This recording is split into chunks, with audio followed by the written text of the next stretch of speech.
Baik teman-teman, sekarang kita akan membahas tentang pertumbuhan kupu-kupu. Daur hidup kupu-kupu itu bisa dimulai dari telur, teman-teman. Di sini telur. Nah, terus seperti hewan sejenisnya, kupu-kupu betina bertelur ya.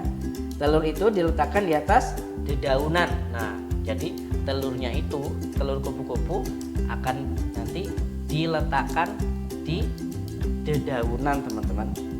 Telur menetas menjadi larva. Larva adalah hewan muda yang akan berubah bentuk ketika menjadi dewasa. Larva kupu-kupu disebut apa, teman-teman? Larva kupu-kupu itu disebut dengan ulat.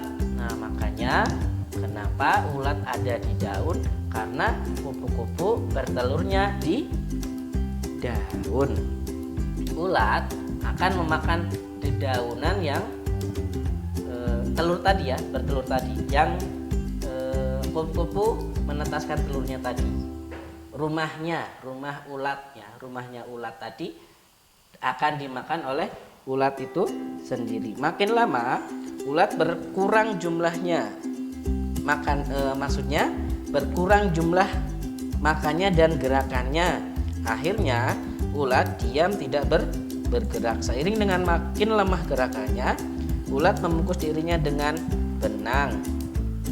Benang itu terbuat dari air liurnya, teman-teman. Jadi benangnya itu terbuat dari air liur ulat ya. Setelah seluruh tubuhnya terbungkus benang, ulat berubah menjadi kepompong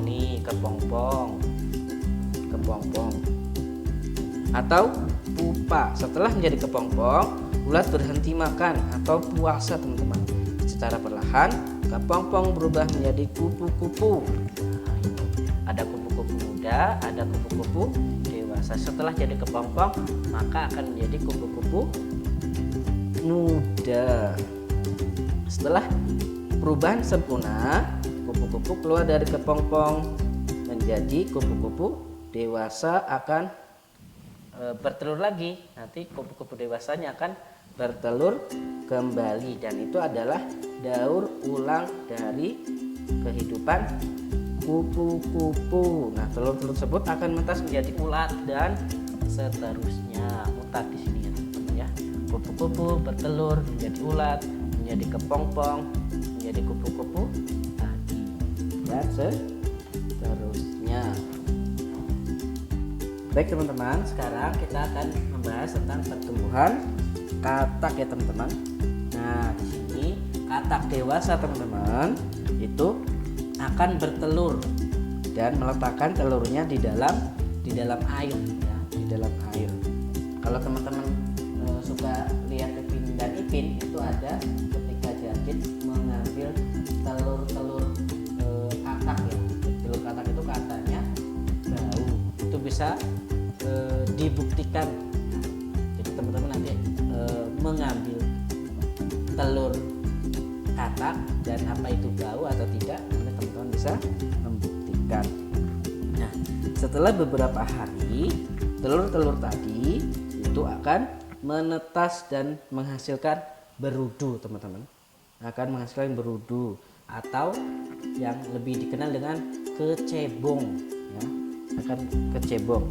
Berudu itu, teman-teman, bernafas dengan insang atau tumbuh makin besar. Seiring dengan ukuran tubuh yang makin besar, tumbuhlah sepasang kaki.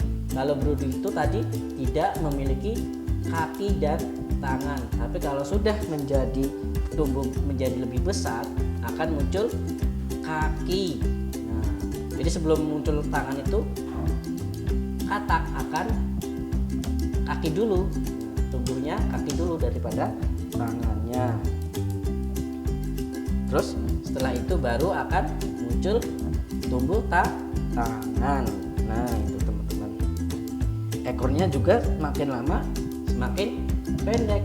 Kalau berudu itu panjang ekornya. Nah, kalau katak itu semakin pendek, teman-teman. Nah, berudu berubah menjadi katak muda dan masih bernapas dengan insang. Akhirnya katak muda ini berubah menjadi katak dewasa. Nah, tuh, katak dewasa bernapas dengan apa teman-teman?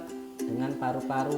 Kalau berudu dan katak muda bernafasnya dengan insang, kalau katak dewasa bernafasnya dengan paru-paru teman-teman. Katak dewasa ini nanti kalau sudah kawin ya, akan bertelur kembali. Nah, dan ini adalah siklus dari pertumbuhan katak. Tuh teman-teman. Atau bisa disebut juga dengan daur ulang kehidupan dari katak.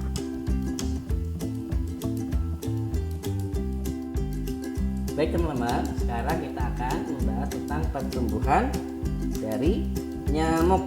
Nah, ada beberapa penyakit yang bisa ditularkan dari hewan, diantaranya adalah nyamuk dan lalat. Nyamuk dapat menularkan penyakit demam berdarah. Lalat dapat menularkan penyakit perut. Nah, bagaimana daur hidup dari nyamuk dan lalat?